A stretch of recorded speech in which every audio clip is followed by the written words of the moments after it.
আমি বাইরে বেরিয়েছিলাম, মানে আজকে আমি বাড়ি থেকে বেরিয়েছি, তখন হবে কটা বাজে, 12:30টার দিকে আমি বেরিয়েছি। তো আমি একটা ক্লাস জয়েন করেছি, মানে একটা কোর্স আমি করছি, সেই কোর্সটা তোমরা জানতে পারবে, বলবো।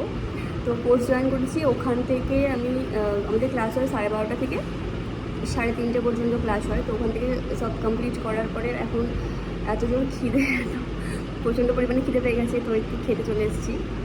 বলবো যে আজকে বিরিয়ানি খাওয়াবে, তো এই যে বিরিয়ানি নিয়ে বসে পড়েছি। আর এখানে আছে রায়তা, আর এখানে শুধু আমি একাই বসে আছি, কেউ নেই। দাঁড়াও দেখাচ্ছি। এখন অ্যাকচুয়ালি 4টে বেজে গেছে, তো এই সময় আর কে থাকবে, তাই না? পুরো আমি একা বসেই এখানে খাচ্ছি।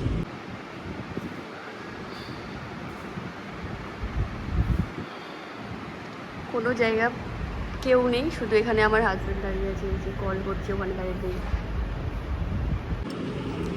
তো স্যালাডটা এখনও আসেনি, স্যালাডটাও অর্ডার করা হয়েছে। স্যালাডটা এলে তখন ভাবছি আমি খাওয়াটা স্টার্ট করবো।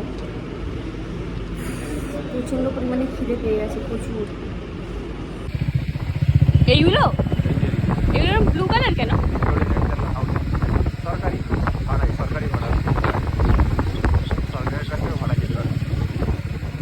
কি সরকারি?